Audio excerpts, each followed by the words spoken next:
তিনি বলছেন ক্বাল আলাইকা আলাইকা বিতুরিস সামতি, তোমার উপর অবধারিত করে নাও দীর্ঘ নীরবতা, দীর্ঘ সময় চুপ করে থাকার বিষয়টা তোমার উপর অবধারিত করে নাও।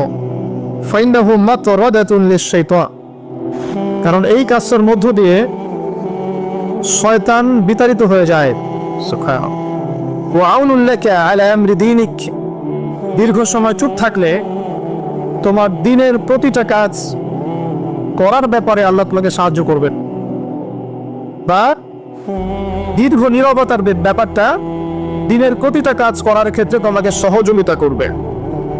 সিজদা করছেন, শুধু সুবহান রাব্বিয়াল আলা এতটুকু বলে উঠে যাবেন না, কমপক্ষে একটা দুটো দোয়া করেন, একটা দুটো দোয়া করেন সিজদায়, কারণ সিজদায় সবচেয়ে বেশি দোয়া কবুল হয়। আল্লাহ রাসূল সাল্লাল্লাহু আলাইহি ওয়াসাল্লাম বলেছেন, বান্দা সিজদায় আল্লাহর যত কাছে থাকে অন্য কোনোভাবে বান্দা এত কাছে আসতে পারবে না। এবং এখানে তোমরা বেশি বেশি দোয়া করো, নবী সাল্লাল্লাহু আলাইহি ওয়াসাল্লাম বেশি বেশি দোয়া করতে বলেছেন। দোয়ার জন্য হুজুর ডেকে এত খাওয়ানোর দরকার নাই, নিজে দোয়া করা শেখেন, নিজে দোয়া করা শেখেন, নিজের বাবার জন্য, মায়ের জন্য, আপনার আত্মীয় স্বজনের জন্য, আপনার নিজের জন্য, আপনার স্ত্রী সন্তানের জন্য, সমাজের জন্য, উম্মার জন্য, দেশের জন্য আপনি দোয়া করতে শেখেন। আপনার একটা প্রয়োজন, এই প্রয়োজনটাকে আমি বুঝতে পারবো, ওই আবেগটাকে আমার আসবে। আপনার যেটা প্রয়োজন, আপনার আবেগ আপনার আসবে। আপনার সন্তান অসুস্থ, আমি কি বুঝবো সেই ফিলিংসটা কেমন? আপনি বুঝবেন সেই ফিলিংসটা কেমন। কুলতু, আমি বললাম, জিদনি ইয়া রাসূলুল্লাহ, হে আল্লাহর রাসূল সাল্লাল্লাহু আলাইহি ওয়াসাল্লাম, আমাকে আরো বাড়িয়ে দিন, আরো কিছু বলুন, আরো কিছু ওসিয়ত করুন। ক্বালা, তিনি বললেন, ইয়াকা ওয়া কাসরাতাদ দাহিক, সাবধান থাকবে, বেশি বেশি হাসবে না। ফাইন্নাহু ইউমিতুল কলব, কারণ যারা অধিক পরিমাণে হাসাহাসি করে তাদের কলব মরে যায়, তাদের কলবের মৃত্যু ঘটে। ওয়া ইয়াযহাবু বিনূরি ওয়াজহি, এবং চেহারার মধ্যে নূর চলে যায়, চেহারায় কোনো জ্যোতি বা নূর থাকে না। কুলতু জিদনি ইয়া রাসূলুল্লাহ, আল্লাহর রাসূল সাল্লাল্লাহু আলাইহি ওয়াসাল্লাম, আমাকে আরো বাড়িয়ে দিন, আরো কিছু ওসিয়ত করুন। ক্বালা, এবার তিনি বললেন সাল্লাল্লাহু আলাইহি ওয়াসাল্লাম, কুলিল হাক্কা ওয়া ইন কানা মুররান, সর্বদা সত্য কথা বলবে, সত্যের উপর থাকবে, যদিও এটা অন্যের কাছে তিক্ত হয়। সত্য কথা বলবে যদিও এটা তিক্ত শোনায়। কুলতু জিদনি ইয়া রাসূলুল্লাহ, তিনি বলছেন, আমি বললাম, হে আল্লাহর রাসূল, আরো বাড়িয়ে দিন আমাকে। ক্বালা, এবার নবীজি বললেন সাল্লাল্লাহু আলাইহি ওয়াসাল্লাম, লা তাখাফ ফিল্লাহি লাউমাতা লাইম, আল্লাহর পথে কাজ করার ব্যাপারে বা আল্লাহর পথে চলার ক্ষেত্রে, আল্লাহর দ্বীন পালনের ক্ষেত্রে নিন্দুকের নিন্দার পরোয়া করবে না। আল্লাহর ব্যাপারে নিন্দুকের নিন্দার সমালোচনার পরোয়া করবে না। কুলতু জিদনি ইয়া রাসূলুল্লাহ, তিনি বললেন, আমি বললাম যে আরো বাড়িয়ে দিন হে আল্লাহর রাসূল আমার জন্য। নবী করিম সাল্লাল্লাহু আলাইহি ওয়াসাল্লাম বললেন, ক্বাল লিয়াহজুসকা আনিন নাস মা তা'লামু মিন নাফসিক, যখন মানুষের ব্যাপারে তোমার নেগেটিভ কোনো মন্তব্য করতে হয় বা কারো ব্যাপারে যদি নিন্দা করতে চাও, এরকম ইচ্ছা জাগে মনের মধ্যে, তাহলে আগে চিন্তা করবে যে এই দোষটা তোমার মধ্যে আছে কিনা। অর্থাৎ নিজের নফসের খেয়ালটা তুমি আগে বেশি নিবে অন্যের নিন্দা করার আগে। রাওয়াহুল বাইহাকি, হাদিসটা এসেছে বাইহাকি শরীফের মধ্যে ফি শুআবুল ঈমান, এবং মিশকাতুল মাসাবিহের মধ্যে এসেছে হাদিসটা 414 এবং 415 পৃষ্ঠায়। অত্যন্ত চমৎকার একটা হাদিস। আজকে আমরা ইনশাআল্লাহ আযজা ওয়া জাল এই হাদিসটার উপরে সামান্য কিছু কথা বলে আমাদের আলোচনা শেষ করব ইনশাআল্লাহ তাআলা। আবু যর রাদিয়াল্লাহু আনহু একজন বিশিষ্ট সাহাবী, আপনারা জানেন, যার ব্যাপারে নবী করিম সাল্লাল্লাহু আলাইহি ওয়াসাল্লাম বলেছিলেন, আবু যর, তুমি খুব নরম মানুষ, তাই কখনো দায়িত্ব চেয়ে নিও না, কারণ তোমার উপরে যদি দুইজন মানুষের দায়িত্ব দেয়া হয়, তোমাকে যেন ছুরিবিহীন জবাই করে দেয়া হলো। আবু যর রাদিয়াল্লাহু আনহু খুব আধ্যাত্মিক নরম মনের মানুষ ছিলেন। তিনি নবী সাল্লাল্লাহু আলাইহি ওয়াসাল্লামকে খাস করে বলছেন, এটা আমভাবে নয়, আমি যেমন আমভাবে সবার উদ্দেশ্যে কথাগুলো বলছি, এভাবে আমভাবে নবীজি এই কথাটা তাকে বলেননি, বরং খাসভাবে বলেছেন, পার্সোনাল নসিহত, ইন্ডিভিজুয়ালি বলেছেন। তিনি বলছেন, হে আল্লাহর রাসূল, আমাকে কিছু নসিহত করো, কিছু ওসিয়ত করো। ওসিয়ত কি জিনিস? যেমন কেউ চলে যাওয়ার আগে ওসিয়ত করে, বাবা ইন্তেকাল করছে তাদেরকে ওসিয়ত করে, মাকে দেখিস, হ্যাঁ বোনদের খোঁজ খবর রাখিস, সন্তানদের ব্যাপারে খোঁজ খবর রাখিস ইত্যাদি। এটা ওসিয়ত করা, মানে যে কথাগুলো আমরা অক্ষরে অক্ষরে পালন করতে চাই, প্রতিশ্রুতি ব্যক্ত করি, এরকম কথা, কনভারসেশন। একটু চিন্তা করেন, নবী করিম সাল্লাল্লাহু আলাইহি ওয়াসাল্লাম যদি আপনাকে আমাকে খাস করে কোনো জায়গায় ডেকে নিয়ে কথাটা বলতেন, কেমন হতো?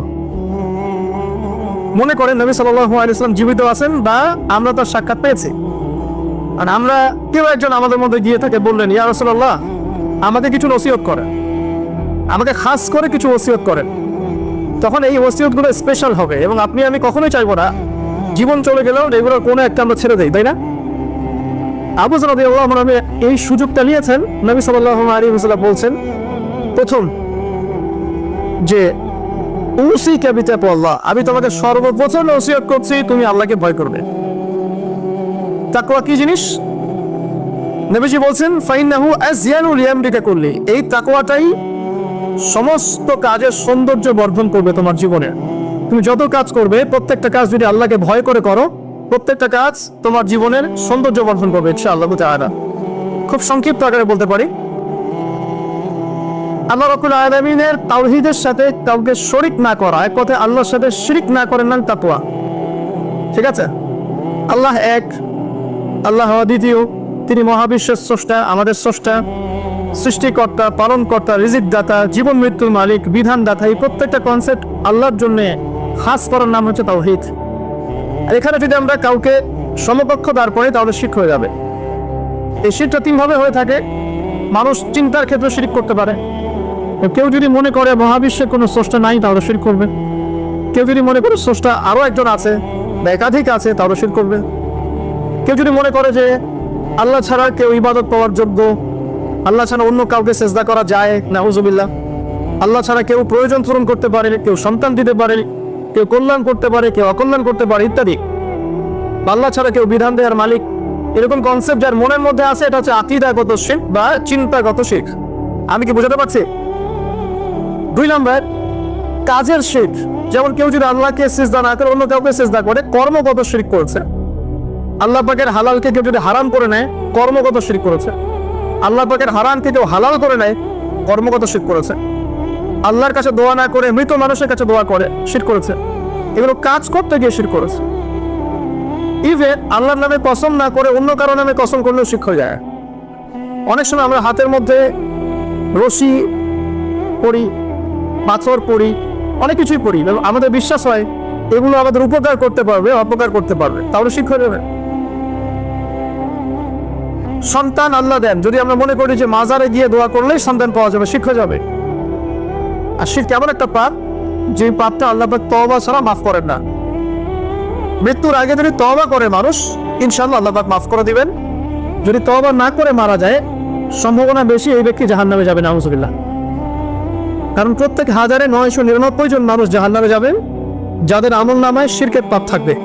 আল্লাহ পাক সূরা নিসার মধ্যে বলেছেন, ইন্নাল্লাহা লা ইয়াগফিরু আন ইউশরাকা বিহি ওয়া ইয়াগফিরু মা দুনা যালিকা লিমান ইয়াশা। আল্লাহ পাক শিরকের গুনাহ ব্যতীত যে কোনো গুনাহ যাকে ইচ্ছা মাফ করতে পারে, যে কোনো গুনাহ। আপনি জিনা করেছেন, সিজদা করেন, ফিরে আসেন, আল্লাহ মাফ করে দিবেন ইনশাআল্লাহ। আপনি সুদ খেয়েছেন দীর্ঘদিন, সুদ থেকে ফিরে আসেন, দীর্ঘদিন মায়ের সাথে জিনা করেছেন সুদের মধ্য দিয়ে, তওবা করে ফিরে আসেন, আল্লাহ এক্ষুনি মাফ করে দিবেন ইনশাআল্লাহ। আপনি খুন করেছেন মানুষকে, যদি আপনি চিন্তা করেন যে আমার এটা অপরাধ হয়েছে, এবং আপনি তওবা করে খালেসভাবে ফিরে আসেন, আল্লাহ মাফ করে দিবেন ইনশাআল্লাহ। ব্যভিচার করেছেন, বিবাহিত হওয়ার পরেও জিনা করেছেন, এই ব্যক্তির কিন্তু পৃথিবীতে বাঁচার আসলে কোনো অধিকার নাই। তারপরেও যদি সে গোপনে তওবা করে ফিরে আসে রাতের অন্ধকারে, আল্লাহ চাইলে মাফ করে দেবেন ইনশাআল্লাহ। যে কোনো বার আল্লাহ পাক যাকে ইচ্ছা মাফ করতে পারেন, শিরক ছাড়া। শিরক যদি তওবা না করে মারা যায়, বেশিরভাগ সম্ভাবনা হচ্ছে সে জাহান্নামে যাবে। আরেকটা ডেঞ্জারাস বিষয় হচ্ছে, শিরক করে মারা গেলে কবরে মান রব্বুক উত্তর দিতে পারবে না। যারা মান রব্বুকে উত্তর দিতে পারবে, নিঃসন্দেহে তারা কখনো শিরক করে নাই, আল্লাহ পাকের তাওহীদের উপরে ছিল। আমরা শিরকের অনেক কিছু বুঝি ঠিকই, আধুনিক একটা শিরক বুঝি না। আধুনিক শিরক এটা যেমন আল্লাহ পাক যা নাজিল করেছেন, এখানে যে বিধানগুলো আছে এগুলোকে যদি কেউ ডিনাই করে বা এগুলোকে পাশ ফিরিয়ে অন্য কোনো বিধানকে বেটার মনে করে, আল্লাহর বিধানের চাইতে বেটার মনে করে বা সমকক্ষ মনে করে, এটাও শিরক। এটাও শিরক। আল্লাহ আবার কিছু হালাল করেছেন, আমরা যদি মনে করি এটা হারাম, তাহলে শিরক। এটাও শিরক। সূরা তাওবার 31 নম্বর আয়াতটা পড়ে দেখবেন ইনশাআল্লাহ তাআলা। যাই হোক, তাকওয়ার প্রথম স্টেজ হচ্ছে আমাদেরকে শিরক করা যাবে না, অহিতে থাকতে হবে ইনশাআল্লাহ তাআলা। 2 নম্বর, আল্লাহ পাকের যত আদেশ আছে এগুলোকে মেনে চলার নাম তাকওয়া। ফর এক্সাম্পল সালাত, সাওম, সাদাকা, হজ, উমরা, যাকাত, সত্য কথা বলা, পিতামাতার খেদমত ইত্যাদি যতগুলো আদেশ কোরআন এবং সুন্নাহর মধ্যে আছে এগুলোকে মেনে চলা তাকওয়ার পরিচয়। 3 নম্বর, আল্লাহ পাকের যত নিষেধ আছে এই সমস্ত নিষেধগুলোকে বর্জন করার নামও তাকওয়া। শুধু আদেশ মানলাম, নিষেধ বর্জন করলাম না, এটা আসলে প্রকৃত তাকওয়ার পরিচয় নয়। আজকে আমরা মাশাআল্লাহ সবাই সালাত পড়েছি, কালকে সকালে যদি আবার সুদি লেনদেন করি, আমার মধ্যে তাকওয়া আসলে নাই। আমি ধর্মীয় জীবনে পাক্কা মুসল্লি হলেও অর্থনৈতিক জীবনে পাক্কা সুদখোর থেকে গেছি। এই অবস্থা যদি তওবা না করে মারা যায়, মায়ের সাথে জেনার অপরাধ নিয়ে কিয়ামতের মাঠে উঠবে ইনশাআল্লাহ। এটা আমার কথা না, নবী সাল্লাল্লাহু আলাইহি ওয়াসাল্লাম বলেছেন, সহিহ বুখারীর হাদিস, যে কোনো আলেমকে জিজ্ঞাসা করবেন, যে কোনো মাদ্রাসায় যাবেন, যে কোনো প্রকাশনীর বুখারী শরীফ কেনেন না কেন, হাদিসটা পাবেন, যে ব্যক্তি 1 দিরহাম সুদ খেলো সে যেন 36 বার জেনা করলো। আপনি যদি জানেন যে আপনার ক্লোজ কোনো ফ্রেন্ড বা আত্মীয় বা হুয়েভার ইজ সে জেনা করে বেড়ায় বা মেয়েদের সাথে, একাধিক মেয়ের সাথে তার সম্পর্ক আছে, ইলিগাল রিলেশনশিপ, আপনি নিশ্চয়ই তার দিকে সম্মানের দৃষ্টিতে তাকাবেন। আখির জামান এমন একটা যুগ যেখানে সুদ থেকে বাঁচা সো ভেরি ডিফিকাল্ট। এখানে হাজারে খুব কম মানুষই সুদ থেকে বাঁচতে পারবে। যারা বেঁচে থাকবে তাদের গায়েও সুদের ছিটাফোঁটা এসে লাগবে। কারণ পুরো বিশ্বের ইকোনমিক সিস্টেমটাই সুদ ভিত্তিক। এটা পরিপূর্ণরূপে ইসলামিক ধাঁচা সাজানো এখন সম্ভব বলে মনে হচ্ছে না। আমরা চেষ্টা করতে পারি। সম্ভব কখন হবে? যখন শেকড় উপরে আসবে। আর শেকড় কখন উপরে হবে? যখন মালহামা হবে। আর মালহামা কখন হবে? যখন মদিনার গুরুত্ব কমে যাবে এবং জেরুজালেমের গুরুত্ব বেড়ে যাবে। আর যখন আল মাহদি আসবে এবং ঈসা ইবনে মারিয়াম আসবেন, তখন পৃথিবীতে ইনশাআল্লাহ আযজা ওয়া জাল ইসলাম ব্যতীত কিছুই বাকি থাকবে না। তখন ইনশাআল্লাহ তাআলা উপরের লেভেল থেকে সুদ বলতে কিছু থাকবে না ইনশাআল্লাহ। তবে এখন কি করবেন? ফাত্তাকুল্লাহা মাসতাতাতুম। এখন এতটুকু করবেন, ফাত্তাকুল্লাহা মাসতাতাতুম, তোমরা সাধ্যমতো আল্লাহকে ভয় করো। আপনার সাধ্য যতটুকু কুলায় এতটুকু আপনি দূরে থাকবেন। পারতপক্ষে চেষ্টা করবেন সুদ যেন আপনার গায়ে না লাগে। আল্লাহ পাক বোঝার তৌফিক দান করুন, আমিন। বলছিলাম আল্লাহ পাকের নিষেধগুলোকে বর্জন করার নাম তাকওয়া। নামাজ পড়ছি, রোজা রাখছি, যাকাত দিচ্ছি না, এদিকে সুদ খাচ্ছি, হারাম রিলেশনশিপে আছি, বা পরকীয়ায় লিপ্ত আছি, বা মানুষের সম্পদের অধিকার দিচ্ছি না, ব্যবসা করছি। আর ব্যবসা যারা করি আমরা বেশিরভাগই মিথ্যা কথা বলি। আমরা ব্যবসা যারা করি ম্যাক্সিমাম মিথ্যা কথা বলি, মিথ্যা কসম করি। এবং আমাদের এই মিথ্যা কসম আর প্রতারণার কারণে জালেম শাসকের শাসন চাপিয়ে দেওয়া হয় আল্লাহর পক্ষ থেকে। এটা হাদিস এসেছে। যখন ব্যবসায়ীরা প্রতারণা করবে, মিথ্যা কসম করে পণ্য বিক্রি করবে এবং মাপে কম দিবে, সিন্ডিকেট করবে, তখন আল্লাহর পক্ষ থেকে 2টা আযাব আসে। এক, জালেম পরশক্তিকে চাপিয়ে দেওয়া হয় যারা এদের উপর জুলুম করবে। 2, সমাজের মধ্যে দুর্ভিক্ষ নেমে আসে। এগুলো নবী সাল্লাল্লাহু আলাইহি ওয়াসাল্লামের কথা, বদলানোর কোনো সুযোগই নেই। আজও তার কারণ এগুলো ফলে যাবে ইনশাআল্লাহ, কারণ যদি না আমরা আমাদের জায়গা থেকে সরে আসি। তো যারা আমরা ব্যবসা করছি অনেকেই মিথ্যা কথা বলে ম্যাক্সিমাম, এবং মনে করি যে ব্যবসা এগুলো মিথ্যা বলা জায়েজ, এটা ব্যবসার অংশ মনে করি আমরা। সৎ ব্যবসায়ী কিয়ামতের দিন নবীগণের সাথে থাকবেন। যারা সৎ ব্যবসায়ী তারা কিয়ামতের মাঠে নবীগণের সাথে হাসর করবেন। ছাঁচে খুঁজে পাবেন না, এবং খুব কম সৎ ব্যবসায়ী পাবেন। যাই হোক, যেটা বলছিলাম ভাই, প্রিয় ভাইয়েরা, যে শুধু আদেশ মানার নাম তাকওয়া নয়, নিষেধটা বর্জন করতে হবে। আমরা নামাজ, রোজা, হজ, যাকাত সবই করছি মাশাআল্লাহ, ব্যবসায়ী জীবনে মাপে বম দিচ্ছি, ইকোনমিক লাইফে সুদ খাচ্ছি। আর পলিটিক্যাল লাইফ নিয়ে আমি কোনো কথা বলতে যাচ্ছি না। সেখানে কতটুকু আল্লাহ আর কতটুকু রাসূল আছেন আল্লাহ ভালো জানেন, আল্লাহ বিচার করবে। আমি মৌলিক কথাগুলো বলছি। দেখেন, ফ্যামিলিগত ব্যাপারে আরো দেখবেন বাহ্যিকভাবে ইসলামের লেবাস পোশাক আছে ঠিকই, আর ভিতরে অরিজিনাল ইসলাম নাই। এবং পরিবারে ম্যাক্সিমাম পরিবার থেকে পর্দা নেয়। নামাজের ব্যক্তির অর্থ প্রহার, আর নামাজে চিন্তা হলে আপনাকে ফজরের জামাতে আসতে হবে। নামাজে চিন্তা হলে আপনাকে ফজরের জামাতে আসতে হবে। এই মসজিদেই আজকে ফজরে আসবেন, দেখবেন এই যে মুসল্লি যারা বসে আছেন তাদের 50% নাই কিল্লা দাসটা আমরা। তো আমরা পার্সিয়ান ইসলাম ফলো করছি, কিছু মানছি কিছু মানছি না। আল্লাহ বলছেন এটা না, পরিপূর্ণরূপে ইসলামে প্রবেশ করো এবং এটার নাম তাকওয়া। উসিকুম বিতাকওয়া আল্লাহ, আমি তোমাকে আল্লাহর তাকওয়া, আল্লাহকে ভয় করার ওসিয়ত করছি, খাস করে অনুরোধ করছি, ওসিয়ত করছি। আদেশ মানার নাম যেমন তাকওয়া, নিষেধ বর্জনের নাম তাকওয়া। শুধু আদেশ মানলেই হবে না, নিষেধগুলো বর্জন করার চেষ্টা করতে হবে। আমরা এই জায়গাটাতেই সমস্যায় ভুগছি। আদেশ আমরা অনেকেই পালন করতে পারি, আলহামদুলিল্লাহ, নামাজ পড়তে পারি, রোজা রাখতে পারি, অনেকে যাকাত দেই, মাশাআল্লাহ, সাদাকা করি, দান সাদাকা করি, ইসলামের প্রতি ভালোবাসা আছে, আল্লাহ এবং রাসূলকে মহব্বত করি, কিন্তু হারাম রিলেশনশিপ ছাড়তে পারছেন না। দেখবেন অ্যাফেয়ার ছাড়তে পারছেন না, ফ্রি মিক্সিং ছাড়তে পারছেন না, রিবা ছাড়তে পারছেন না, আপনার পরকীয়া ছাড়তে পারছেন না, অহেতুক কেউ যে অনন্য অপসংস্কৃতি ছাড়তে পারছেন না। খেয়াল করে দেখেন, স্মোকিং ছাড়তে পারছেন না, মাদকদ্রব্য সেবন ছাড়তে পারছেন না, বাট আপনি ইসলামকে ভালোবাসেন, আল্লাহকে ভালোবাসেন, রাসূলকে ভালোবাসেন। এইটাই মূল সমস্যা আমাদের এখানে, আমি ফিল করি। আল্লাহ পাক আমাদের সবাইকে আদেশ মানার সাথে সাথে নিষেধ বর্জন করার তৌফিক দান করুন, আমিন। 4, আল্লাহ রাব্বুল আলামিনকে হাজির এবং নাজির জানার নাম তাকওয়া। হাজির নাজির কেমন? যে আমার জীবনের প্রতিটা স্টেপ আল্লাহ পাক দেখছেন এবং শুনছেন। আল্লাহ পাক অবশ্যই আজিম থেকেই আমাকে দেখছেন, আমাকে শুনছেন প্রতিটা মুহূর্তে, এখন, আজ, কাল, আগামী, অতীত, বর্তমান, ভবিষ্যৎ, সব সময় আল্লাহ আমাকে দেখছেন, শুনছেন। প্রত্যেকটা মুহূর্তে এই কথা যার মাথায় থাকবে তার পাপ করার প্রবণতা কম হবে ইনশাআল্লাহ। পাপ করলেও সে তওবা করে আল্লাহর কাছে ফিরে আসবে ইনশাআল্লাহ। যদি তার দ্বারা কোনো পাপ হয়েও যায়, আপনি দেখবেন তাকওয়াই তাকে আবার ফিরিয়ে নিয়ে আসবে, সে আল্লাহর কাছে ফিরে আসবে ইনশাআল্লাহ। আল্লাহ পাকে হাজির এবং নাজির জানা। এর আরেকটা নাম আছে, সেটা হলো ইহসান। কি নাম? হাদিসে জিবরিল নামে একটা হাদিস আছে, সহিহ বুখারী, সহিহ মুসলিমের 9 নম্বর হাদিস, আর মিশকাতুল মাসাদির 2 নম্বর হাদিস। ইহসান কি? জিবরাইল আলাইহিস সালাম নবী সাল্লাল্লাহু আলাইহি ওয়াসাল্লামকে জিজ্ঞাসা করেছিলেন। তিনি বলছেন, আনতা আবুদুল্লাহ কাআন্নাকা তারাহ ফাইন লাম তাকুন তারাহু ফাইন্নাহু ইয়ারাক। তুমি এমন ভাবে আল্লাহর ইবাদত করবে যেন তুমি আল্লাহকে দেখছো। ওয়াইন লাম তাকুন তারাহু ফাইন্নাহু ইয়ারাক, এবং তুমি যদি আল্লাহকে দেখতে না পাও, তুমি সবসময় মনে রাখবে আল্লাহ পাক তোমাকে দেখছেন। এই কনসেপ্টটার নাম হচ্ছে ইহসান, যেটা আমাকে তাকওয়া দিবে ইনশাআল্লাহ।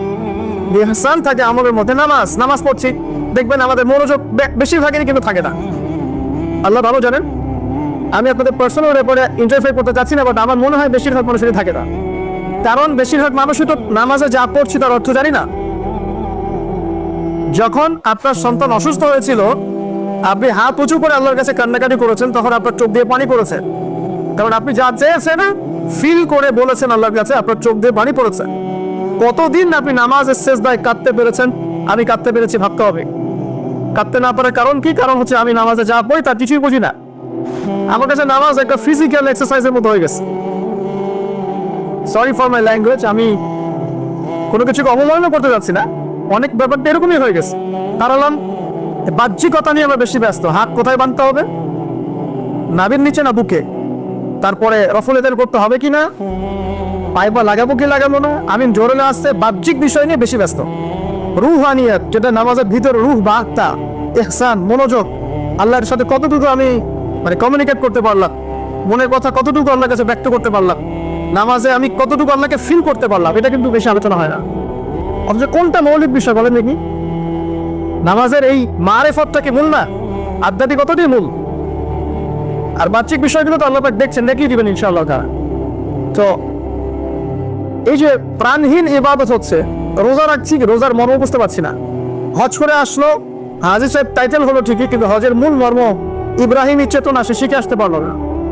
সাই করছে সাফা মারওয়া, সে ফিল করতে পারলো না এটা হাজরা আলাইহিস সালামের সুন্নাহ। এই যে আমরা কুরবানি করলাম, ম্যাক্সিমাম আমাদের মধ্যে ফিল করতে পারি নাই এটা হচ্ছে ইব্রাহিম আলাইহিস সালামের সেই কুরবানি যেটা তিনি ছেলেকে করতে চেয়েছিলেন। এই চেতনাটা আসলো না। তো রসকসহীন ইবাদত কতটুকু কবুল হয়, প্রাণহীন ইবাদত কতটুকু উপরে পৌঁছে আল্লাহ ভালো জানেন।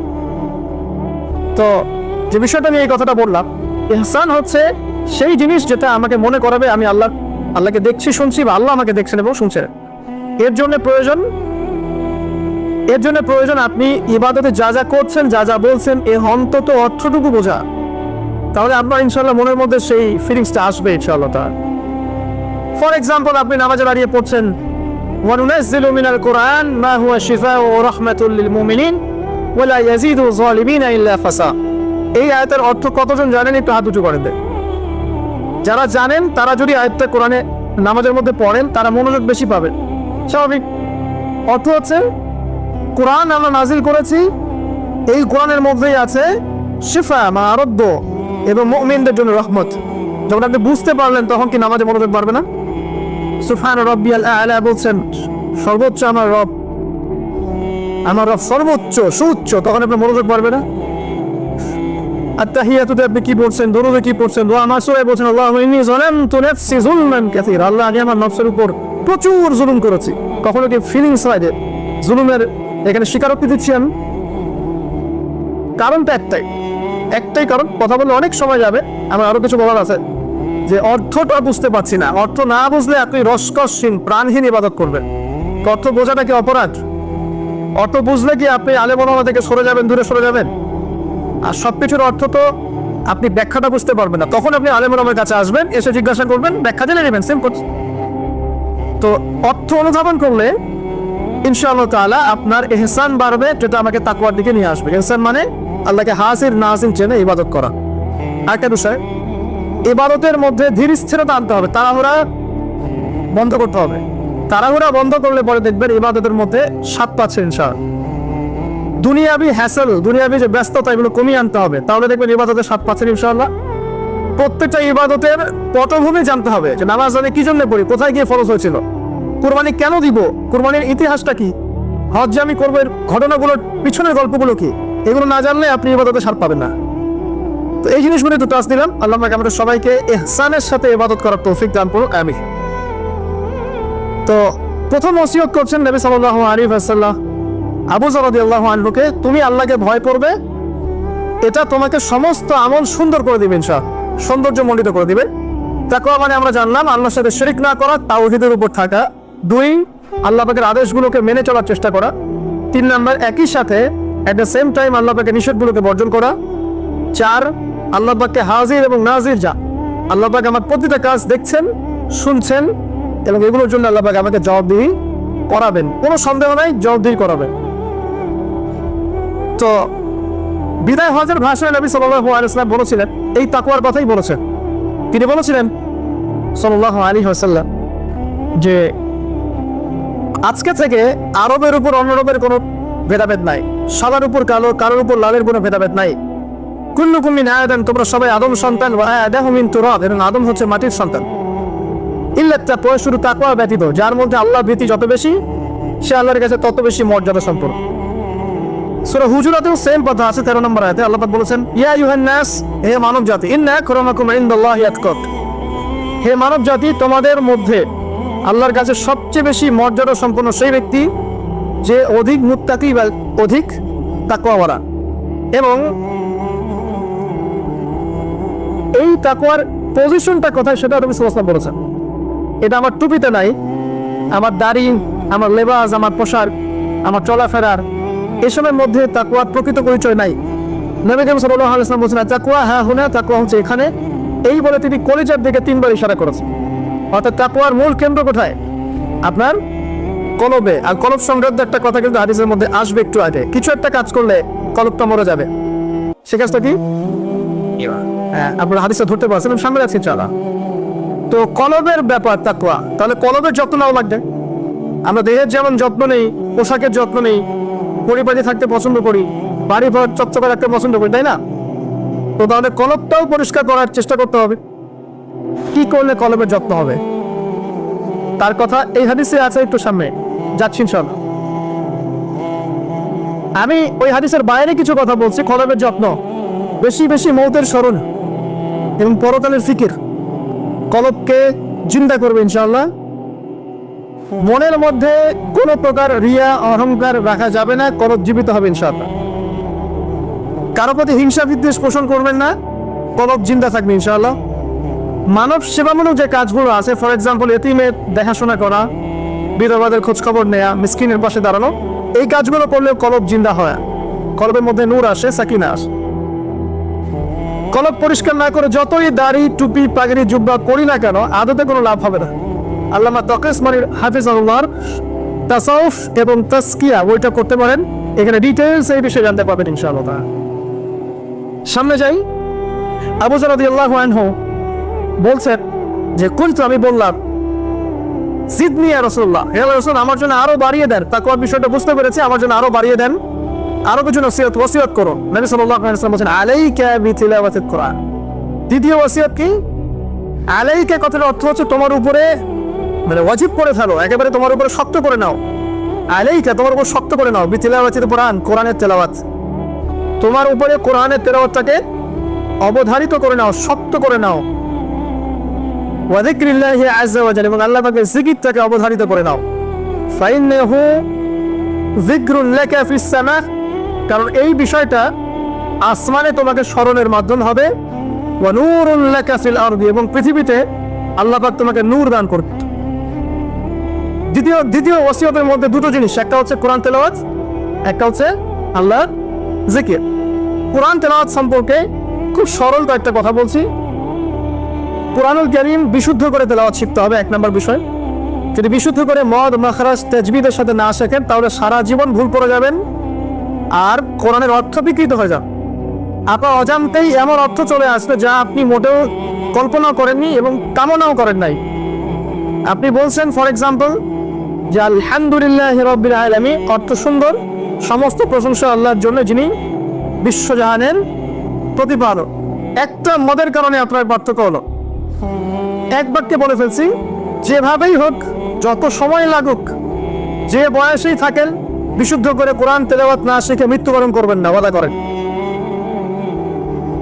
যে বয়সেই হন, যেখানেই করেন, যে প্রফেশনেই থাকেন, যত গরিবই হন, যত বড়লোকই হন, যাই হন, হুএভার ইউ আর, কোরআন তেলাওয়াত বিশুদ্ধ করে না শিখে কবরে যাবেন না, ওয়াদা করেন।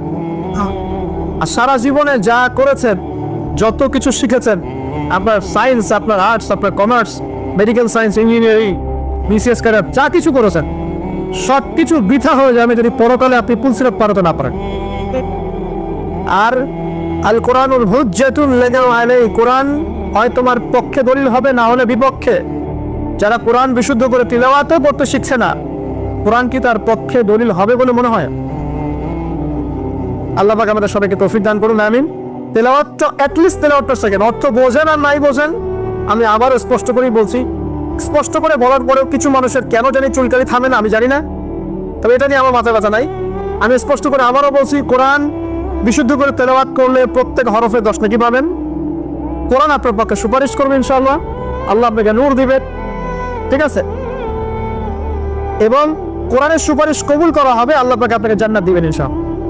এবং আলিফ লাম মিম পড়লে 30 নেকি হয়ে যায়, 3 নেকি বা 10 নেকি না, আলিফ লাম মিম পড়লে তীব্র হরফে 30 নেকি হয়ে যায়। বিশুদ্ধ করে কোরআন তেলাওয়াত করলে, অর্থ বোঝেন বা না বোঝেন, আপনি প্রত্যেক হরফে 10 নেকি পাবেন। কিন্তু কোরআনের অর্থ অনুধাবন না করলে, কোরআনের অর্থ বুঝতে না পারলে, আপনি কোরআনকে বাস্তবে প্রয়োগ করতে পারবেন না। আর কোরআনকে বাস্তবে প্রয়োগ করতে না পারলে আপনি কোরআনের মৌলিক হকটা আদায় করতে পারবেন না, সিম্পল। তাই অর্থ না বুঝে যদি সারা জীবন কোরআন তেলাওয়াত করে যাই, কোরআন তেলাওয়াতের নেকি হবে ঠিকই, প্রত্যেক হরফে 10 নেকি হবে ঠিকই, কোরআন আমাদের পক্ষে সুপারিশও করতে পারে, বাট কোরআনের প্রকৃত হকটা দুনিয়াতে আদায় হয়নি। আর কোরআন নাজিল করা হয়েছে যাতে মানুষ উপদেশ গ্রহণ করে, তাদাব্বুর করে, ফিকির করে, এটাকে নিয়ে গবেষণা করে, এবং এর মধ্য দিয়ে মানুষ যেন পথ খুঁজে পায়। এই কারণে আপনার স্কুল কলেজ ইউনিভার্সিটিতে যা পড়ছে, এগুলো সব যদি ফার্সি ভাষায় হতো বা টার্কিশ ভাষায় হতো বা ধরেন রাশিয়ান ভাষায় হতো, এবং আপনি এগুলো অর্থ জানেন না, শুধু পড়ে দেওয়া মুখস্থ করেন, তাহলে কি আপনি আদৌ পরীক্ষায় পাস করতে পারবেন? প্রশ্ন উত্তর দিতে পারবেন? অর্থ জানার জন্য কি করতে হবে? অর্থ জানার জন্য আরবি ব্যাকরণের মৌলিক বইগুলো শিখতে হবে। আরবি ব্যাকরণের মৌলিক বইগুলো আপনাকে পড়তে হবে, মাদ্রাসায় যেতে হবে, মাদ্রাসার যে আলেম ওলামারা আছেন তাদের কাছে পড়ে থাকতে হবে, আরবি ভাষা শিখতে হবে। এগুলো যদি খুব ডিফিকাল্ট মনে হয়, সেক্ষেত্রে আপনি কমপক্ষে একটা বিশুদ্ধ তাফসীর কিনবেন, কিনে আপনি কোরআন নিয়মিত অর্থ সহ করবেন। তবে এতটুকু পড়াশোনা করে কখনো নিজেকে মুফতি ভাববেন না, ফতোয়াবাজি শুরু করবেন। এটা গুরুত্বপূর্ণ নসিহত, কারণ অনেকে আবার অর্থ পড়ে ফতোয়া দেওয়া শুরু করে। একজন কোরআন পড়ে আমাকে বলেছিল যে কোরআনে তো 5 ওয়াক্ত নামাজই পেলাম না, 2 ওয়াক্ত নামাজ পাচ্ছি। এই যে ফজর, যোহর, আসর, মাগরিব, এশা সিরিয়ালে তো কোথাও দেওয়াই নাই, কেন নামাজ পড়ি? একজন কোরআন পড়েই বলছে, অর্থ পড়েই বলছে যে কোরআনে তো হাদিস মানার কোনো দলিল পেলাম না, কোরআনে কোথাও বলা হয়নি যে হাদিস মানো, এরকম বলছে। আমি যে প্রথমে একটা আয়াত তেলাওয়াত করলাম, ওয়া আতাকুমুর রাসূলু ফাখুযু, রাসূল সাল্লাল্লাহু আলাইহি ওয়াসাল্লাম যা দিয়েছেন তা গ্রহণ করো, সূরা তাওবা, সূরা হাশরের 7 নম্বর আয়াত। ওয়া মা নাহাকুম আনহু ফান্তাহু, এবং রাসূল যা থেকে নিষেধ করেছেন তা থেকে, তো এই রাসূলের আদেশ নিষেধ মানার জন্য হাদিস লাগবে না? তাহলে কোরআন পড়ে হাদিসের দলিল না পাওয়ার কারণ কি? কারণ সে খালি কাট পেস্ট প্রোটেস্ট্যান্ট ভার্সনে কোরআন পড়ছে, অর্থটা তাফসীরটা সে কেটে দেখে নেয়। তো অর্থ পড়ের উৎসাহিত করছি, তবে ফতোয়াবাজি করতে যাবেন না। আপনি যেটা বুঝবেন না, আলেম ওলামার কাছে গিয়ে অবশ্যই জিজ্ঞাসা করে অর্থ ব্যাখ্যা জেনে নেবেন। ফাসালু আহলা যিকরি ইন কুনতুম লা তা'লামুন, তোমরা জ্ঞানী থেকে জিজ্ঞাসা করবে যদি সে বিষয়ে তোমাদের জ্ঞান না থাকে। তো আবু যর রাদিয়াল্লাহু আনহুকে নবী সাল্লাল্লাহু আলাইহি ওয়াসাল্লাম বলেছেন, তিলাওয়াত, কোরআন তেলাওয়াতটাকে ওয়াজিব করে নাও নিজের উপরে। তো আমরা কি কমপক্ষে প্রতিদিন একটা করে সূরা পড়তে পারি না ভাই? কমপক্ষে একটা পৃষ্ঠা পড়তে পারি না? যারা আরেকটু বেশি পড়ি 5 পৃষ্ঠা, আরেকটু বেশি পড়ি 10 পৃষ্ঠা। হাফেজির কোরআনে 600 পৃষ্ঠা আছে। এই 600 পৃষ্ঠাকে আপনি 30 পারায় ভাগ করেন, প্রত্যেক পারায় 20 পৃষ্ঠা, এক পারায় 20 পৃষ্ঠা। তো আমি সকালবেলা ঘুম থেকে উঠে কি অর্ধেক পারা করে পড়তে পারি 10 পৃষ্ঠা? যারা একটু ভালো জোরে পড়তে পারি, ফ্লুয়েন্সি আছে, তারা 1 পারা করে পড়তে পারি। প্রতিদিন 1 পারা করে পড়লে প্রতি মাসে আপনি একটা করে খতম দিতে পারবেন। আচ্ছা, না আবারে প্রতিদিন 10 পৃষ্ঠা করে যদি পড়েন তাহলে 2 মাসে একটা খতম হবে, পারা যাবে? তাও না পারে, প্রতিদিন 5 পৃষ্ঠা করে পড়েন, 4 মাসে একটা খতম হবে, বছরে 3টা খতম। কম নাকি? অনেক। এতটুকু যদি করেন আলহামদুলিল্লাহ। কোরআন গবেষণা আসার আগে আপনাকে আগে তিলাওয়াত বিশুদ্ধ করে করা শিখতে হবে এবং নিয়মিত তেলাওয়াত করতে হবে, তারপরে গবেষণার বুঝ আল্লাহ পাকের পক্ষ থেকে আসবে ইনশাআল্লাহ। এত সহজে আসবে না। আল্লাহ আমাদেরকে নিয়মিত কোরআন তেলাওয়াত করার তৌফিক দান করুন, আমিন। অনেক কোর্স তো এখন বের হয়েছে যেগুলোর মধ্য দিয়ে খুব সহজেই কোরআনের অর্থ শিখতে পারেন। আপনি আরবি ব্যাকরণ শিখতে পারেন, আরবি ভাষা শিখতে পারেন, হ্যাঁ, কোরআনিক গ্রামার শিখতে পারেন, বা বিশুদ্ধ করে মদ মাখরাজের সাথে কোরআন শিখতে পারেন। অনলাইনেও আছে, অফলাইনেও আছে। কিভাবে শিখবেন আমি জানি না, কার কাছে যাবেন আমি জানি না। এতটুকু জানি, আমি আপনাকে ওসিয়ত করতে চাই যে মৃত্যুর আগে কমপক্ষে একটা বার কোরআনটা অর্থ সহ পড়েন, আর অবশ্যই বিশুদ্ধ করে কোরআন তেলাওয়াত করতে শেখেন। আপনি যে বয়সেরই হন, যে পেশারই হন, আর যেখানকার মানুষই হন না কেন, আল্লাহ পাক তৌফিক দান করুন। আরেকটা বলা হয়েছে ওয়া যিকরুল্লাহি আযজা ওয়া জাল, এবং আল্লাহ পাকের জিকির। এই দুটো করলে আসমানে তোমাদের স্মরণ করা হবে এবং জমিনে আল্লাহ পাক তোমাদের নূর দিবেন। আল্লাহর জিকির কি? আল্লাহকে স্মরণ করা। সবচেয়ে সেরা জিকির নামাজ। সবচেয়ে সেরা জিকির কি? নামাজ। তারপরে সেরা জিকির কোরআন তেলাওয়াত। কোরআনকে আল্লাহ পাক জিকির বলেছেন, ইন্না নাহনু নাযালনা যিকরা ওয়া ইন্না লাহু লাহাফিজুন। আমি কোরআনকে বা এই জিকিরকে নাজিল করেছি, আমি একে হেফাজত করব ইনশাআল্লাহ। এছাড়া জিকির বলতে আমরা আসলে যা বুঝি এগুলো খুব শর্ট করে বললে, প্রত্যেক দিন কিছু মাসনুন দোয়া কালাম আছে যেগুলো পড়লে আপনার জিকিরের হকটা আদায় হয়ে যাবে। খুব সহজ। 100 বার সুবহানাল্লাহ পড়লে 1000 নেকি হবে, পারা যাবে না? এটা আপনি ড্রাইভ করতে করতে পড়তে পারেন, হাঁটতে চলতে পড়তে পারেন, মা বোনরা রান্না বান্না করতে করতে করতে পারেন। এটা ছাড়া আলাদা করে ওযু করে বসতে হবে জরুরি না, ওযু সত্ত্বেও না। আপনি চলতে ফিরতে কাজটা করতে পারেন, ইস্তেনজা করা বাদ দিয়ে ওখানে বসে বসে আবার এটা করে, ঠিক আছে? ওকে। 100 বার আলহামদুলিল্লাহ পড়া যাবে না, 100 বার আল্লাহু আকবার পড়া যাবে না, লা ইলাহা ইল্লাল্লাহ 100 বার পড়া যাবে না। খুব সহজ। বা সকালবেলা অ্যাটলিস্ট আপনি একটা বার পড়লেন আয়াতুল কুরসি, একবার পড়লেন সাইয়্যিদুল ইস্তিগফার, সাইয়্যিদুল ইস্তিগফার একবার পড়লে, ওই দিন যদি সে ব্যক্তি মারা যায় তাহলে জান্নাত। মাগরিবের ওয়াক্তে পড়ে ফজর হওয়ার আগে যদি মারা যায় জান্নাত ইনশাআল্লাহ। এরকম অনেক দোয়া আছে। আউযু বিকালিমাতিল্লাহিদ তাম্মাতি মিন শাররি মা খালাক পড়বেন ইনশাআল্লাহ। কোনো দৃশ্যের অনিষ্ট আপনাকে স্পর্শ করবে না ইনশাআল্লাহ। জিন ভূত, জিন শয়তান, জাদু টোনা, চোখ লাগা, বদনজর কোনো কিছুই কাজ করবে না ইনশাআল্লাহ। এগুলো নিয়ে এখন অনেক রোগী দেখেন না, জিনগ্রস্ত রোগী, সেহেরের রোগী, মাজনুন হয়ে যাচ্ছে, পাগল, মেন্টালি ডিপ্রেসড, মানসিক। এখন তো বেশিরভাগ মানুষ মানসিক রোগী, ফিজিক্যাল রোগী কম, মানসিক রোগী বেশি। আর এখন এমন এমন জেনারেশন তৈরি হচ্ছে, এরা ক্রেজি, এরা হচ্ছে মানসিকভাবে বিকলাঙ্গ। পরীক্ষা করতে চান, সবার হাত থেকে স্মার্টফোন কেড়ে নেন, ইন্টারনেট কানেকশন বন্ধ করে গ্রামে পাঠিয়ে দেন, এক পাশের মতো সব পাগল হয়ে দেশে ফিরে আসে, পাগল হয়ে যাবে। ইন্টারনেট কানেকশন নাই, স্মার্টফোন নাই, দেখবেন পাগল, ক্রেজি হয়ে যাও। যাই হোক, আল্লাহ পাক আমাদের হিফাজত করুন। জিকির বাড়িয়ে দেন। একটা জিকির আছে, সুবহানাল্লাহি ওয়া বিহামদিহি আদাদা খালকিহি ওয়া রিদা নাফসিহি ওয়া জিনাতা আরশিহি ওয়া মিদাদা কালিমাতিহি। যে ব্যক্তি এটা 3 বার পড়বে, ফজরের পর থেকে নিয়ে সূর্য ওঠা পর্যন্ত বসে বসে যদি আল্লাহ জিকির করতেন, যে নাকি হতো, এতটুকু পড়লে সে নাকি বাজাবে। আপনি যদি প্রতিদিন হজ করতে চান, উমরা করতে চান, ইশরাকের নামাজ পড়বেন, জামাতে ফজর পড়ার পর একটা হজ একটা উমরা নাকি পাবেন ইনশাআল্লাহ। অনেক জিকির আছে, আমি শর্ট করে বলে দেই। হিসনুল মুসলিম একটা বই আছে, কি নাম? হিসনুল মুসলিম। এই বইয়ের মধ্যে সব জিকির দেয়া আছে, বিশুদ্ধ সনদে আছে, কোনো সমস্যা নাই। এই জিকির আজকালগুলো বাড়িয়ে দেন। আল্লাহ পাক বলছেন আসমানে তোমাকে স্মরণ করা হবে এবং পৃথিবীতে আল্লাহ পাক তোমাকে নূর দান করবে। সব আসমানেও যে স্মরণ করা যায়, এটা তো এখন আপনারা বোঝার কথা। এখন তো এই পিকচারগুলো বের হয়ে আসছে, আপনাকে কত হাজার কত বছর আগের পিকচার দেখানো হচ্ছে না? আচ্ছা, ওখান থেকে পৃথিবীকে দেখতে এরকমই লাগবে। ওখানে গিয়ে যদি দেখা যায় ওখানেও কোনো রশ্মি ধরা পড়েছে, ওরাও পৃথিবীর এত হাজার বছর আগের অতীত দেখবে। যে সূর্যকে আপনি দেখেন, এটা এখনকার সূর্য নয়। যে সূর্য ডুবছে, যেটা আপনি দেখছেন, এটা ওই সময় সূর্য নয়, এটা 8 মিনিট 20 সেকেন্ড আগে সূর্য। আমরা আসলে বর্তমান দেখি না, আমরা অতীত দেখি। আমরা মহাকাশে আসলে বর্তমান দেখি না, অতীত দেখি। এই পুরো জিনিসটা, এই যে বিজ্ঞানের জয় জয়কার বলা হচ্ছে না, এটা নিয়ে ইনশাল্লাহ আমি একটা লেকচার দিব ইনশাআল্লাহ তাআলা, ভেরি রিসেন্টলি ইনশাআল্লাহ। এখানে অন্য একটা মেসেজ আছে। এই পুরো বিষয়টা আপনাকে আরো কিছু বিষয় বোঝাচ্ছে। তার মধ্যে প্রথমটা কি জানেন? পরকালের অস্তিত্ব। পরকালের অস্তিত্ব এখন বললে জটিল হয়ে যাবে, এদিকে যাচ্ছি না। এই পুরো আবিষ্কারটাই পরকালের অস্তিত্ব আপনাকে বোঝাচ্ছে, এবং আল্লাহ পাক যে টাইম ফ্রেমের ঊর্ধ্বে অবস্থান করছেন এটা আমাদেরকে বোঝাচ্ছে। এটা হাদিসও আছে। যা আবিষ্কার করা হয়েছে এগুলো প্রথম আসমানের বিষয়। এরকম আরো 2, 3, 4, 5, 7টা আসমান আছে, এবং 7ম আসমানের উপরে আছে মহাসাগর, তার উপর আছে কুরসি, তার উপর আরশে আজিম, তার উপরে আল্লাহ রাব্বুল আলামিন।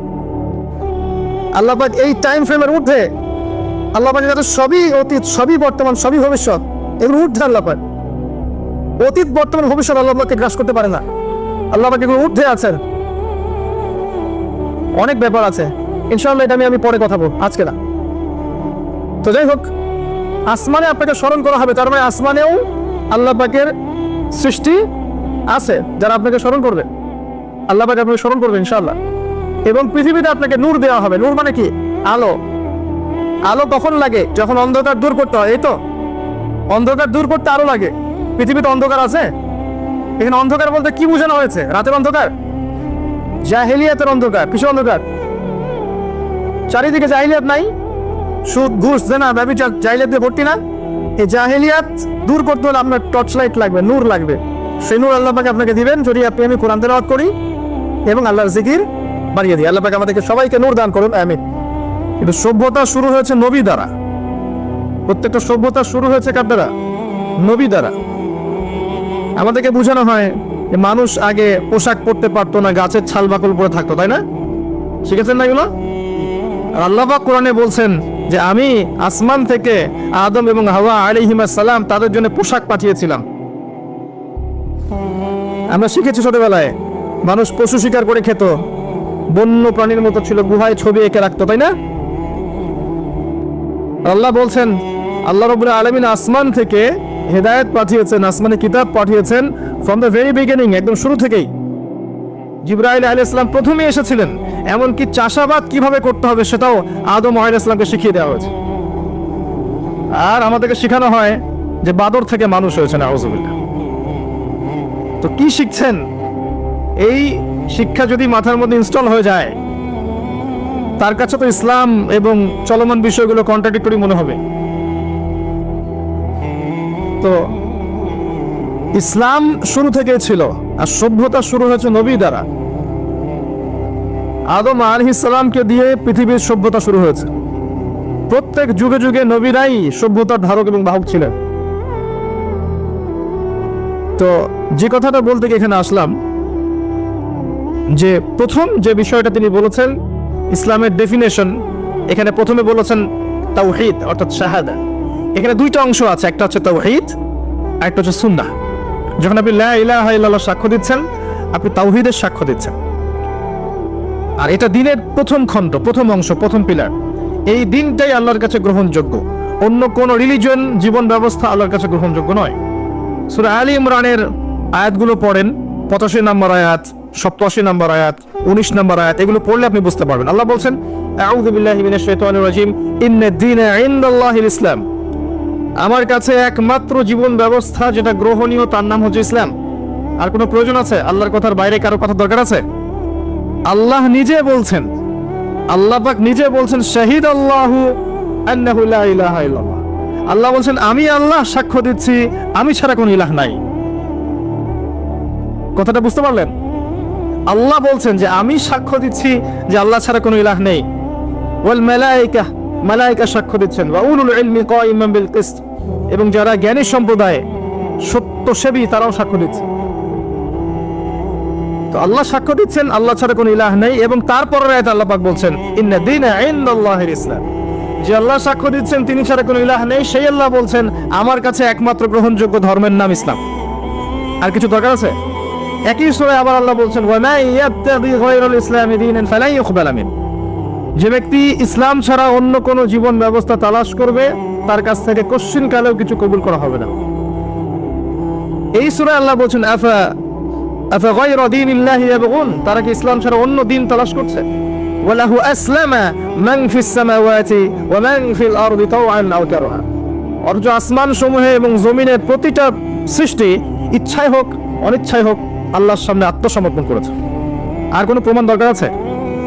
এই দিনটা কি আংশিক না পরিপূর্ণ?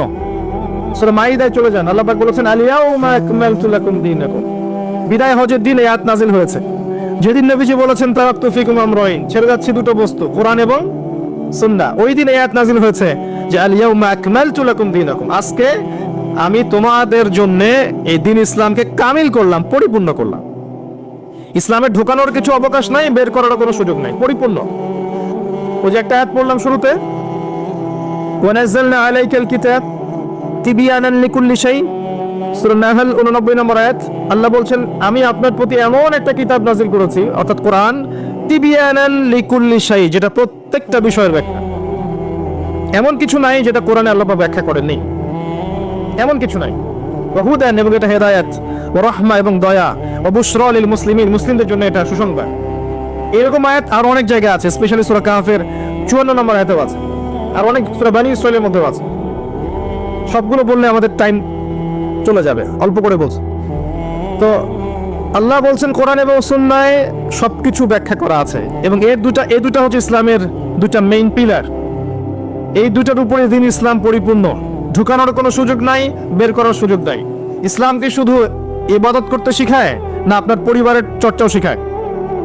ইসলামে কি শুধু পারিবারিক হেদায়েতই আছে না সামাজিক হেদায়েতও আছে? শুধু কি সামাজিক আছে নাকি রাষ্ট্র এবং অর্থনৈতিকও আছে, নাকি সবই আছে? উত্তর কোনটা? সব আছে, এটা মেনে নেন। এখন আমল করতে গিয়ে যদি আপনি না পারেন সেটা আলাদা বিষয়।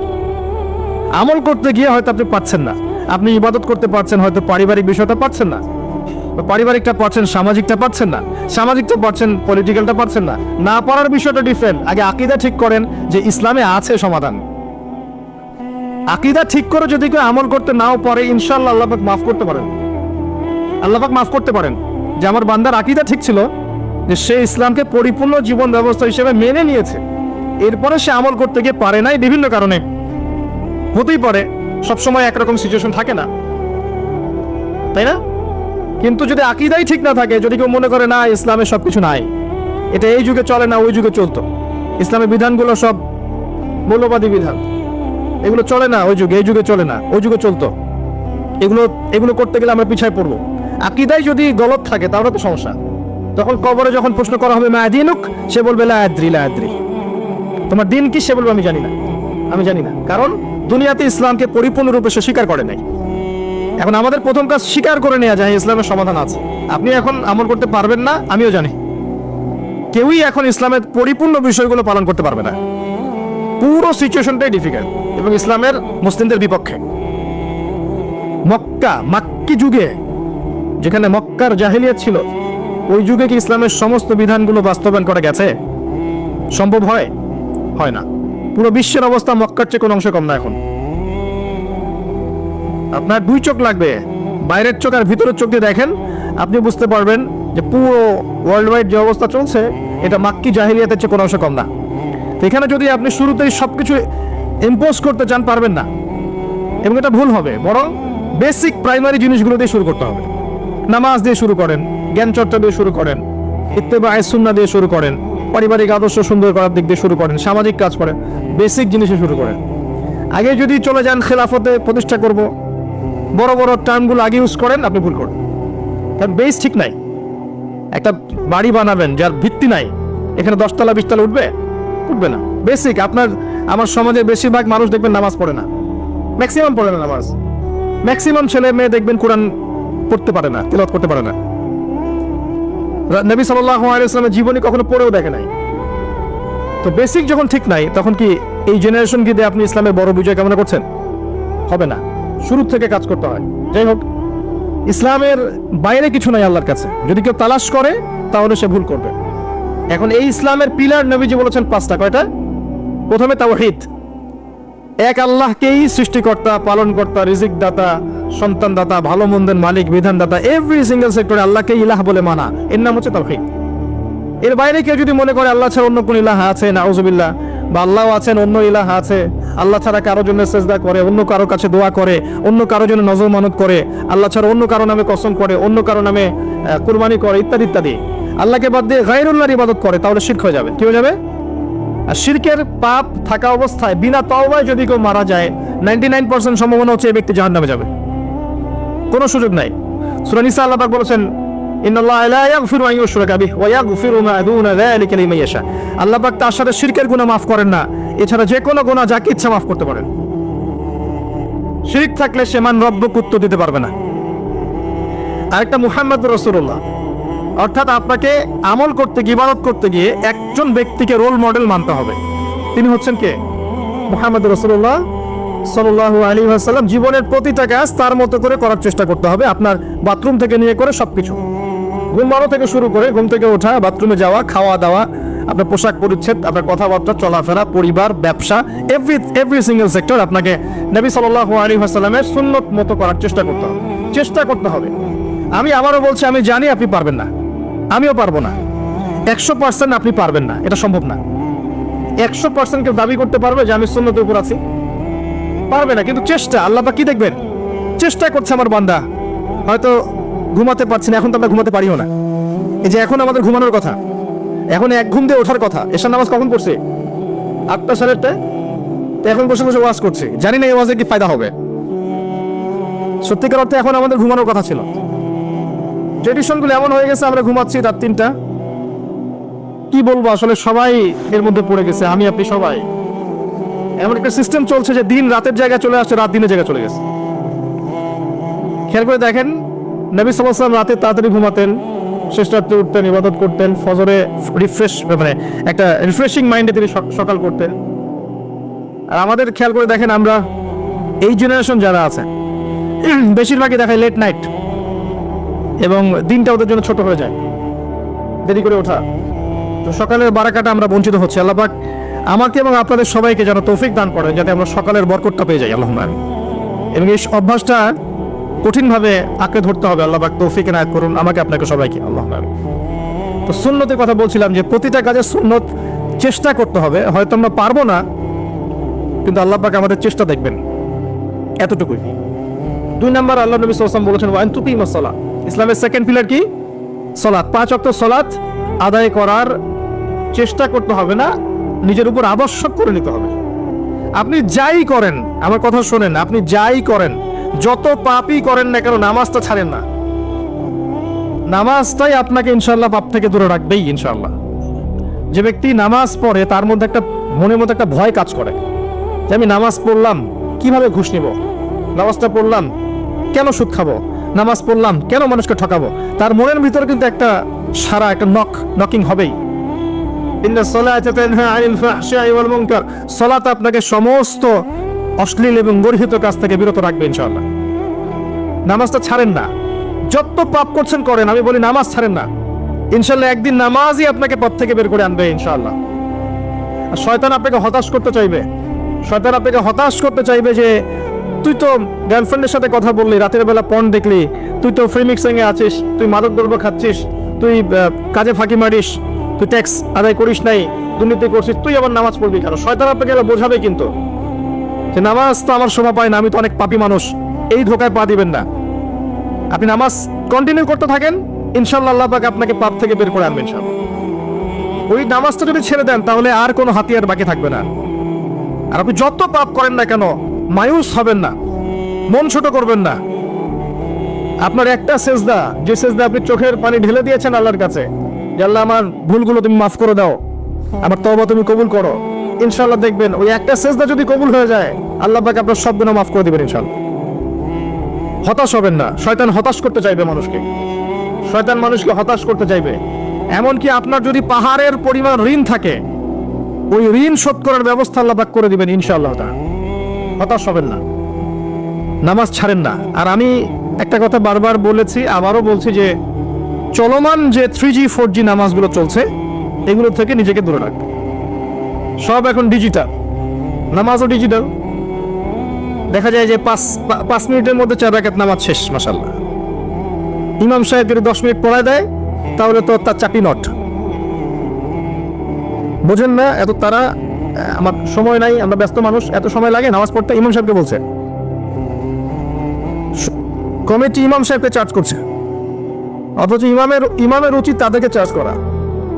উল্টে গেছে এখন আর কি। ওইদিকে আসবো আমি। দাসী তার মনিবকে জন্ম দিবে, মানে সমাজের ন্যায় অন্যায়, ভালো মন্দ, হক বাতিলের মানদণ্ড উল্টে যাবে। দাসী কখনো মনিবকে জন্ম দেয়? মানদণ্ড উল্টে যাবে। আসেন রিল্যাক্সে নামাজ পড়বেন ইনশাআল্লাহ। আল্লাহ পাক তৌফিক দান করুন। নামাজের মধ্যে যা পড়ছেন এটাকে বোঝার চেষ্টা করতে হবে অর্থটা, তখন দেখবেন নামাজে মনোযোগ বাড়বে ইনশাআল্লাহ। তার আগে অজুটাকে ভালো করে করবেন, তাড়াহুড়া করে অজু করবেন না, রিল্যাক্সে অজু করেন, অজুর অঙ্গগুলোকে সুন্দর করে ধরুন। অজু পরিষ্কার হয় না, এই জন্য নামাজে মনোযোগ থাকে না। আর একটা বদ অভ্যাস আমারও আছে, আপনাদের সবারও আছে আমি জানি। অজুতে আমরা যে পরিমাণ পানি খরচ করি, এই পরিমাণ পানি দিয়ে নবী সাল্লাল্লাহু আলাইহি ওয়াসাল্লাম গোসল করতেন। হ্যাঁ, আর আপনার মাথায় যত চুল আছে তার চেয়ে বেশি চুল ছিল নবী সাল্লাল্লাহু আলাইহি ওয়াসাল্লামের মাথায়। আপনার 2-3 জনের মাথায় যত চুল আছে তার চেয়ে বেশি চুল ছিল নবী সাল্লাল্লাহু আলাইহি ওয়াসাল্লামের মাথায়। তারপরেও তিনি অল্প পানি দিয়ে গোসল করে ফেলতেন। আর আমাদের দেখবেন জারিমানের জোর যত বেশি, তার ট্যাপের স্পিড তত বেশি। দেখবেন জোরে ট্যাপ ছেড়ে দিয়েছে, অজু করতেছে। একজন মানুষের গোসলের পানি দিয়ে একা অজু করে ফেলবে। পানির লেয়ার দিন দিন নেমে যাবে আমাদের এই পাপের কারণে। কুল আরাআইতুম ইন আসবাহা মাউকুম গাওরা, সূরা মুলকের শেষ আয়াত পড়ে দেখেন। বলুন হে নবী, তোমরা যদি কখনো সকালে উঠে দেখো যে পানির স্তর সব নিচে নেমে গেছে, পানি নাই, ফামা ইয়াতিকুম বিমাইন মাইন, কোন সেই সত্তা আছে তোমাদেরকে পানি এনে দিবে, প্রবাহমান পানি? দিন দিন ঢাকা শহর সহ বড় বড় যে সিটিগুলো আছে এগুলোর পানির লেয়ার নিচে নেমে যাচ্ছে। আমাদের অপচয়ের কারণে এমন হচ্ছে। প্রচুর পানি আমরা অজুতে অপচয় করি। গোসল দেখবেন শাওয়ার নিচ্ছে, ওই যে আমাদের ডিজিটাল ইয়াজুজের বাথরুম যেগুলো আছে, পানি চোষা বাথরুম, মানে 10-20 বালতি পানি দিয়ে শাওয়ার নিয়ে নিবে। হ্যাঁ, আর মহিলা হলে তো কথাই নাই, আরো 10 বালতি এক্সট্রা লাগায়। তো সমস্যা, অজু ঠিক করতে হবে, তারপরে সালাতে মনোযোগ বসবে ইনশাআল্লাহ। আল্লাহ পাক আমাদেরকে সালাত বুঝে আদায় করার তৌফিক দান করুন। মনোযোগ চলে যাবে, যাওয়া আসা করবে, মনোযোগ যাওয়া আসা করবেই, কিন্তু মনোযোগ ধরে রাখার চেষ্টা করতে হবে ইনশাআল্লাহ তাআলা। আল্লাহ পাকের ইহসান দান করেন, মনোযোগ বাড়বে ইনশাআল্লাহ আযজা ওয়া জাল। আরেকটা টিপস বলবো, সেটা হলো নামাজে সূরাগুলোর মধ্যে ভেরিয়েশন রাখতে হয়।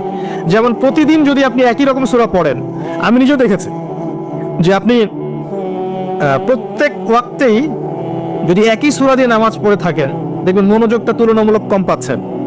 তো এক রাকাতে যদি আপনি ভেরিয়েশন নিয়ে আসেন, সূরার মধ্যে ভেরিয়েশন বোঝেন তো, বৈচিত্র্য নিয়ে আসেন, আপনি দেখবেন মনোযোগ বাড়বে। এটা খেয়াল করে দেখেন। এবং তাসবিহ তাহলিল যেগুলো করছেন, এগুলো অর্থটার দিকে যদি ফোকাস করেন, মনোযোগ কিছুটা হলেও বাড়বে।